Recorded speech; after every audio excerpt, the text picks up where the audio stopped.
women, and children whose lives have been lost to violence and persecution.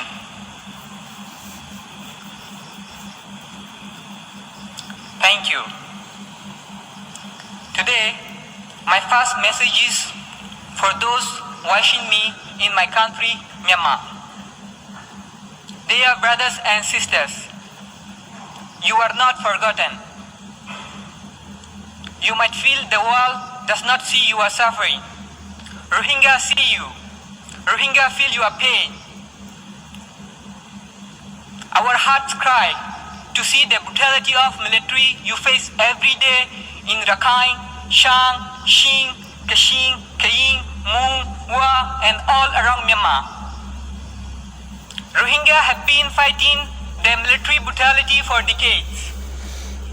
Let us get hand in hand, work together until democracy, justice, peace, and equal rights for all in Myanmar are restored. Now, this message is for the UN and the world leaders. It has already been more than 8 years since the Rohingya genocide was exposed. The remaining Rohingya in Arakan, Rakhine State in Myanmar continue to face the deadliest attack. But this time, at the hand of Rakhine rebel group Arakan Army, which is even more worse than the atrocities committed by the military junta.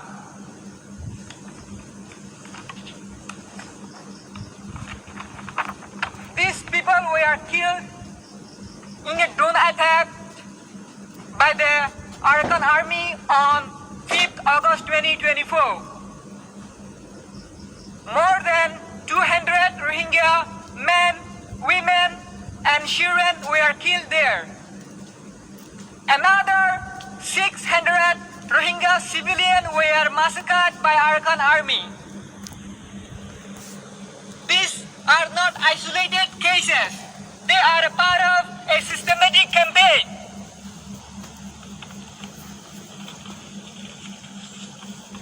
Why is there no prevention to these inhuman atrocities committed by the Arakan Army? We see there are some lobbies and there are some people who promote the solution of Rohingya as legitimizing Arakan Army. They must feel ashamed.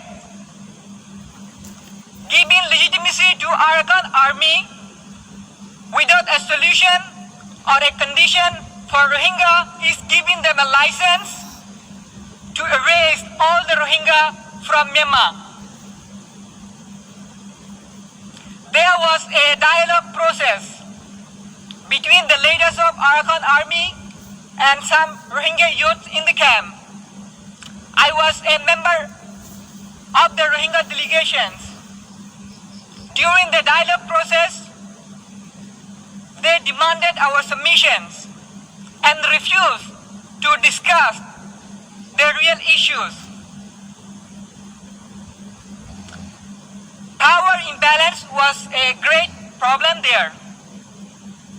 Without self-determination for Rohingya and international protections in Arakan, there cannot be any fair or lasting peace.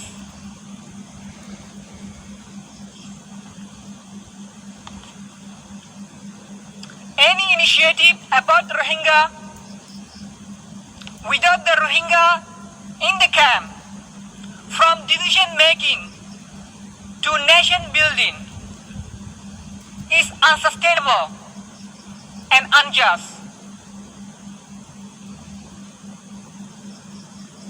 The UN must mobilize resources to empower Rohingya. We are not just victims.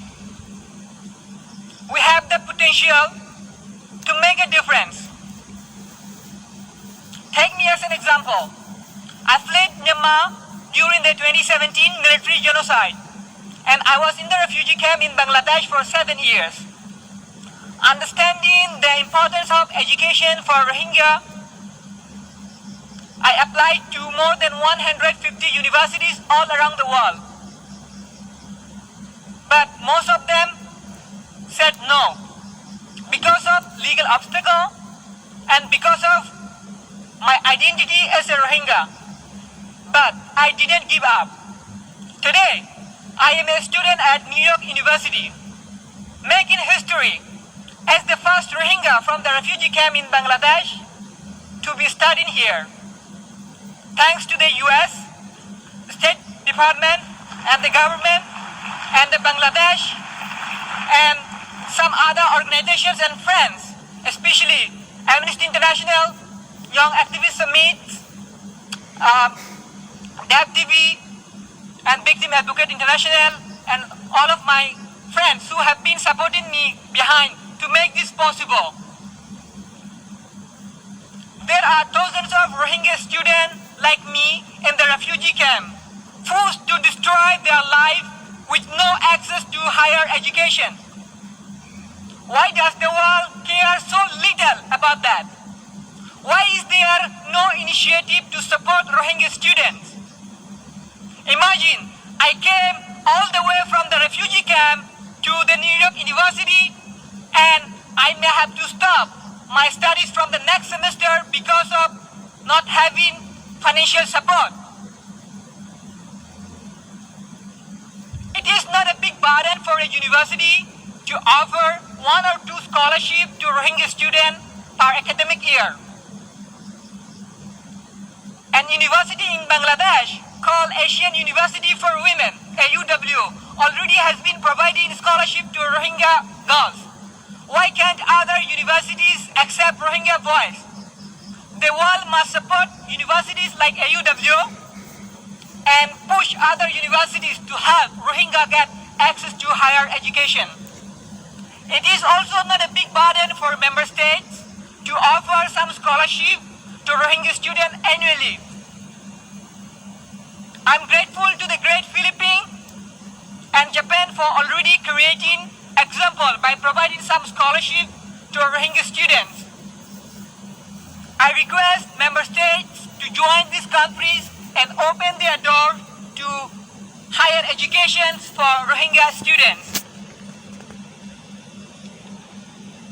Excellencies, while we work to deliver justice to Rohingya, we must not leave Rohingya suffer and Rohingya go through uncertainty and adversity. There are 4,700 Rohingya in indefinite detention in Malaysia. There are hundreds of Rohingya in India also face detention and even deportation to the genocide in Myanmar.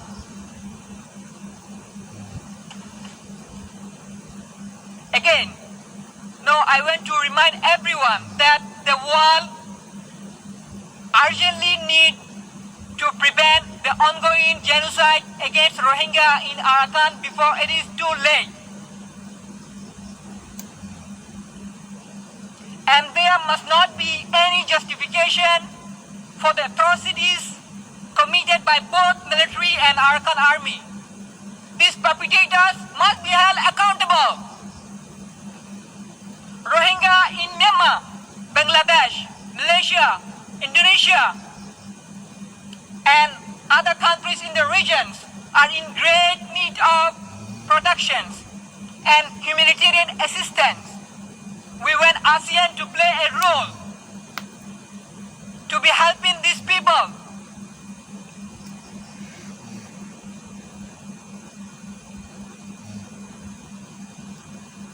To let us lead our life and create our future, give us access to higher education. Now I want to pause my remarks requesting this assembly for a specific, measurable, achievable, and realistic plan for a sustainable solution of the Rohingya crisis. Long live Arakan! Long live Arakan! Long live Rohang! Long live Rohang! Thank you so much.